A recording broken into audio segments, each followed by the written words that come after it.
You send your kids to college never thinking for a single second that they're not ever going to come home. But that's exactly what happened in this case. On August 11th, 2020, SAU officers responded to the Reynolds Center parking lot. The reports that they were receiving were about shots fired with an injury. When the officers arrived at the Reynolds Center parking lot, they found two individuals that had suffered gunshot wounds. One of them was deceased and one of them was still alive. There was a witness to the shooting, and that witness was able to tell police what happened there in the parking lot. According to the witness, Joshua Smith, who had been the driver of the car, was an incoming senior there that had been studying engineering, but Joshua Smith was selling marijuana on the side to make some extra money. Joshua Smith got a message on Snapchat from someone that he did not know that was wanting to meet up with him to buy a small amount of marijuana. Joshua was hesitant to do it, but in the end, he decided that he would do it, but he was going to take some people with him so that he could feel safe. Joshua Smith had asked Alex Copeland and Lucas Sharp to go with him. While Lucas sat as a passenger in the front seat, Alex Copeland was sitting in the back seat, and they drove to the Reynolds Center parking lot to meet the buyer. When the three arrived at the parking lot, Josh Smith, who was the driver of the car, was on Snapchat trying to figure out where this person he was supposed to meet was at in the parking lot. So Josh Smith was communicating with the buyer and asking the buyer where he was. The buyer was like, "I'm over here, see me waving?" all the way across the parking lot. So Joshua Smith drives across the parking lot to meet the buyer. The buyer got in the back seat of Joshua Smith's car. He examined the product and was like, "I was afraid you would rip me off, so I didn't bring my money with me," and handed Joshua Smith back the product and told Joshua Smith, like, "I'm going to go get my money. I will be back." So that person got out of the car, and then another person ran up to the driver's side of the car and started shooting. Alex Copeland told police that he thought that the person that ran up to the car and fired 3 shots, but he wasn't quite sure. I can't even imagine how shocked that Josh Smith and the other 2 people in the car must have been when the shots were being fired. In an effort to get away from the gunfire, Joshua Smith put the car in reverse and just sped backwards as fast as he could until the vehicle hit something and spun around. When the vehicle came to a stop, Alex Copeland got out of the vehicle and just took off running as fast as he could. He didn't even turn around to look back at the car until he was across the street. And that, whenever he was across the street and turned around to look behind him at the car, is when he realized that Lucas Sharp had been shot. Lucas Sharp did get out of the car and try to run, but he didn't make it that far because he had been wounded. That is also when Alex Copeland realized that Joshua Smith must have been in bad shape because Joshua Smith did not make it out of the car.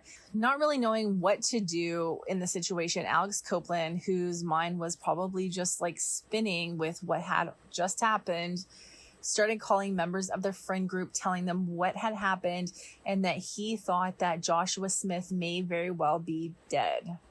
After speaking to Alex Copeland, police found out that there may very well be 2 additional witnesses that they didn't know about at first. So the 2 other witnesses, named Tanner and Sarah, were both sitting in Sarah's car in the same parking lot. And they were just sitting in there talking. They did see Joshua Smith's car drive past them, but they didn't really know Joshua Smith or think anything of it other than seeing the car drive past. But then Sarah saw in her rearview mirror 2 individuals, 2 black males that were wearing all black, that were crouched down beside another vehicle. Sarah and Tanner decided that these guys were probably just playing tricks on a friend of theirs, so they decided to just let it go until they saw another individual walk past their car, and they thought that that was weird. And then not long after that, they heard shots being fired. They saw Joshua Smith's car back up until it hit a light pole. And then they were like, we need to get out of here. They decided to drive out of the parking lot. So they drove south out of the parking lot. And as they were trying to leave the parking lot, they almost hit a guy that was running across the parking lot. And that person ended up being Alex Copeland, as he was running to leave that same parking lot. Police were able to interview Lucas Sharp at the hospital, but Lucas Sharp really couldn't give police any more details over what Alex Copeland had already given them, because Lucas Sharp really wasn't paying that much attention to what happened to have those additional details. The Magnolia police chief started pulling footage from cameras, trying to get more information about the suspects in the case, and he was able to find that the vehicle the suspects were driving that came into the parking lot dropping them off happened to be a Dodge Avenger around 2014. They were able to cross-reference students that had applied for parking permits that had vehicles that were around that year, and there were only 3. Only one of those 3 that had those 3 vehicles registered with SAU matched the physical description of any of the suspects, and that person was Odious Wilson IV. Odious Wilson drove a 2014 Dodge Avenger that had a blackout package. So police could see on camera the suspect vehicle come into the parking lot, make a few laps, and then go park by the science building. After the shooting, police could see the suspects run to the car that's parked by the science building. Of course, police contacted Odious Wilson and asked him to come in for an interview. And shockingly, he did. He came in for an interview. He agreed to that interview being audio and video recorded. He was read his Miranda rights, and he said that he knew Josh Smith, but not really well. He said that he had heard that Joshua Smith had been shot, and that at the time of the shooting, he was with 2 of his friends named Cam and Shaky. Odious Wilson told the officer that he was in Magnolia until about 10:30, whenever he and Cam and Shaky decided to go to Little Rock, and they were actually at Cam's mom's house in Little Rock when they heard about the Joshua Smith shooting. Odious Wilson did tell police he wasn't surprised about the Joshua Smith shooting. He said that he had bought marijuana from Joshua Smith twice in the past, once for himself and once for someone else. He also said that when he bought from Joshua Smith, he told Joshua that he needed to be smart. And the officer was like, what do you mean by that? And Odious Wilson was like, well, he's meeting people. He doesn't have a weapon. Odious basically said, like, I'm from Little Rock. Everybody's got a weapon on them. And he, meaning Joshua Smith, has a lot of product on him and he's got no weapon. Like, the wrong person finds out that you have all this stuff on you and you have no form of protection and you're going to get robbed. Which, like, what a weird thing to say. I don't know. I just think if I found out that someone I knew got shot, I don't believe that I would just be saying things like that, right? You wouldn't want to say things that made it seem like you might have done it. But Odious Wilson, he didn't catch on to that. When Odious Wilson had his interview, he did allow police to search his vehicle. And when they searched the vehicle, they found 2 hoodies, a black one and a dark gray one, along with several pairs of gloves. All of those items were taken into evidence. Police then spoke to Shaky. It was at this point that literally everything started to fall apart for Odious Wilson. Shaky, whose actual name is Siobhan Robinson, told police everything he knew. He told police how he had been at Odious Wilson's apartment along with Cam and another person that he didn't actually know. and he just had a bad feeling about some stuff that was about to go down. He was driving Odious Wilson's car, and he dropped Odious Wilson, Cam, and the third individual off in the Reynolds Center parking lot. Shaky told police how he heard gunshots, and then the three that he had dropped off in the Reynolds Center parking lot came running toward the vehicle. Shaky said they left the parking lot immediately after the shooting, and then they drove to Little Rock. Odious Wilson didn't mention this fourth person in his interview, his original interview, so police actually interviewed him a second time, and Odious Wilson was asked about this fourth person. Odious Wilson identified this person as Q for Quincy Lewis. Cam, Cameron Talbert, was interviewed and told police that Q was a friend of his from Little Rock that came into town to actually help him move into an apartment. So these four guys, three of them were at the time of the shooting or had been in the past students at SAU, were arrested in the death of Joshua Smith. So Odious Wilson IV, Cameron Talbert, Quincy Lewis, and Siobhan Robinson. Each of the men faced a judge here at the Columbia County Detention Center for their first court appearance. Bond was denied for all four men. University officials say that Wilson, Tolbert, and Robinson were currently enrolled in the university at the time of the shooting. The three men also have ties to the SAU football team. Lewis is not a student. The judge issued a gag order in the case today, and the next court appearance for all four men is scheduled for October 1st. Three of the men retained public defenders today. Now, on August 11th, Smith and another unidentified SAU student were shot just before 1 a.m. in the Reynolds Center parking lot on the SAU campus. These four were actually charged with capital murder and aggravated robbery. So let's break down these charges and how it went for each individual. First, who I would identify as the ringleader, it was his vehicle, Odious Wilson IV.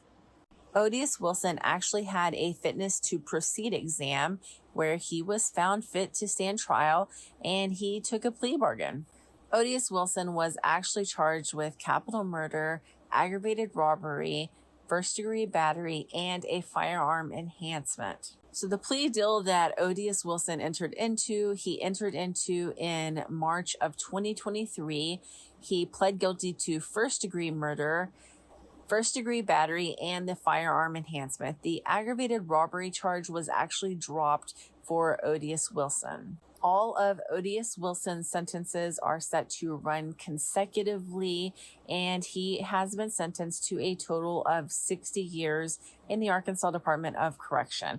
Odious Wilson is not set to go up for parole until 2058. Now let's talk about Shaky, who was Siobhan Robinson. I believe that Odious Wilson was the first one to take a deal, and after that, I think the others were kind of like, I don't want any part of the sentence that he got, because they all got lesser sentences anyway. So Siobhan Robinson actually was charged with capital murder, aggravated robbery, first-degree battery, and a firearm enhancement, the exact same as Odious Wilson. Siobhan Robinson entered into a plea deal in July, and he pled guilty to first-degree murder and first-degree battery. The firearm enhancement and the aggravated robbery charges were both dropped. Both of Siobhan's charges were set to run consecutively as well for a total of 27 years in the Arkansas Department of Correction, plus 10 years suspended when he is released. As of right now, Siobhan Robinson is set to go up for parole in 2036. That is subject to change. And then there's Cameron Talbert. He was charged the same as the others with capital murder, aggravated robbery, first-degree battery, and a firearm enhancement. And I haven't said this so far, but these men were actually facing the death penalty until the death penalty was taken off the table for them. It was taken off at different times for each one of them, but when they were originally charged, the death penalty was certainly on the table for each one of them. So Cameron Talbert actually took a plea deal in May of 2023. So as a part of his plea deal, he pled guilty to first-degree murder, first-degree battery, and the firearm enhancement. LaCameron Tauber was sentenced to 30 years in the Arkansas Department of Correction, plus 20 years suspended sentence when he is released. As of right now, LaCameron Tauber is set to go up for parole in 2041. And then there's the mystery man, Q, Quincy Lewis. Quincy Lewis was charged the same as all the others: capital murder, aggravated robbery, first-degree battery, and a firearm enhancement. In April of 2023, Quincy Lewis entered into a plea deal. He pled guilty to first-degree murder and first-degree battery. Quincy Lewis's two sentences were set to run consecutively for a total of 55 years in the Arkansas Department of Correction. As of right now, Quincy Lewis will not go up for parole until 2051.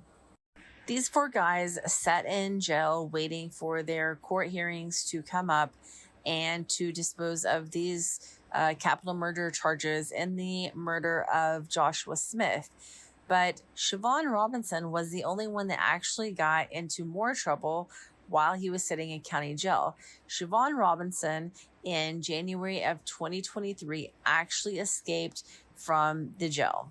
On January 30th, 2023, an inmate named Rico Rose actually assaulted a jailer at the Columbia County Jail and was able to handcuff that jailer to a bed and take the jailer's keys. They also assaulted another female jailer there at the Columbia County Jail. The male inmates unlocked all of the pods, so all of the male inmates were just wandering around the jail, and then they went and unlocked the female pod.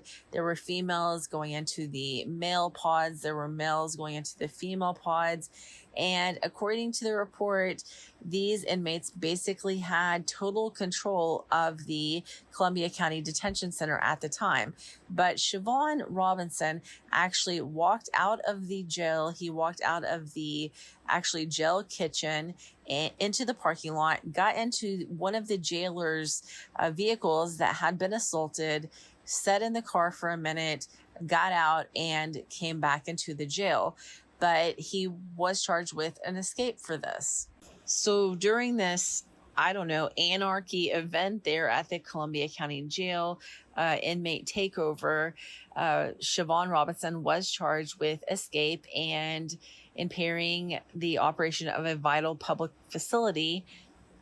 Siobhan Robinson pled guilty to these charges, and he was sentenced to 10 years in the Arkansas Department of Correction and given a 25-year suspended sentence for this. I mean, in the grand scheme of things, he already has so much time. 10 years isn't going to really do anything. It's not going to add 10 more years onto the sentence he already has. So, I mean, it's really not a factor in anything to do with him. But I just felt like it was interesting, the fact that he did this after, he was in like so much trouble.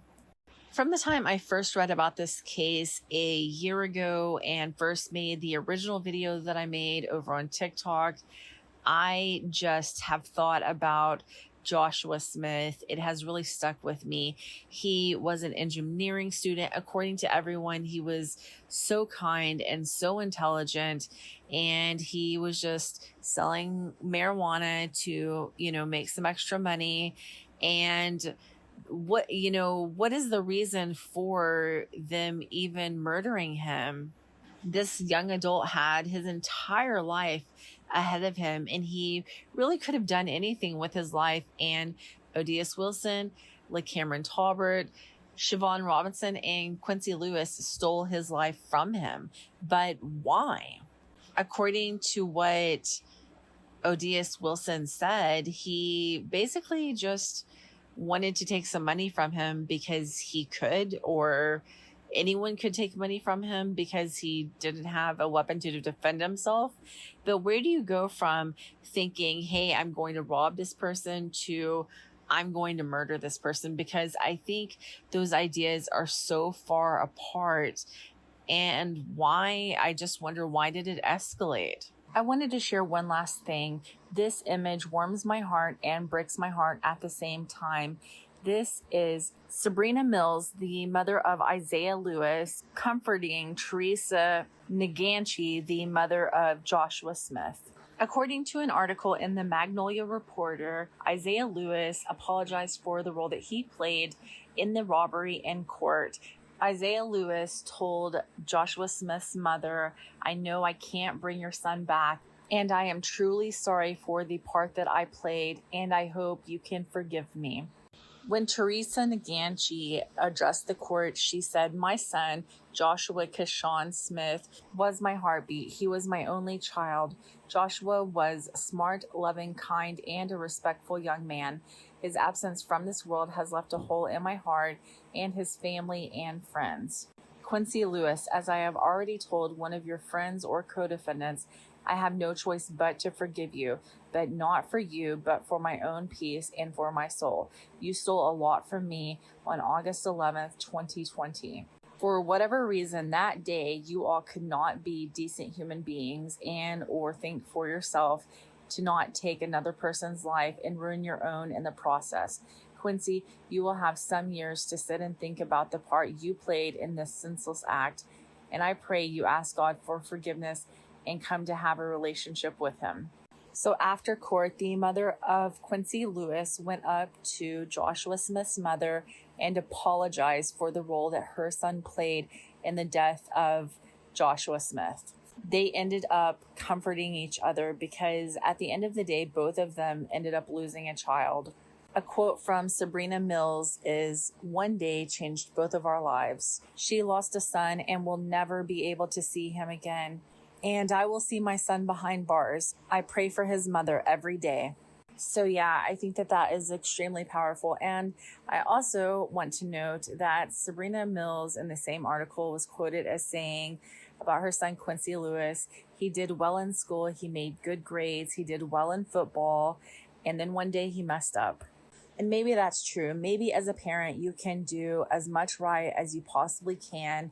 You can raise your child with good morals and good values, but at the end of the day, they're capable of making their own decisions, and sometimes they just make big mistakes. Thank you for joining me for the case of Joshua Smith. If you could give me a like and subscribe, I would really appreciate it. Thank you so much for your support.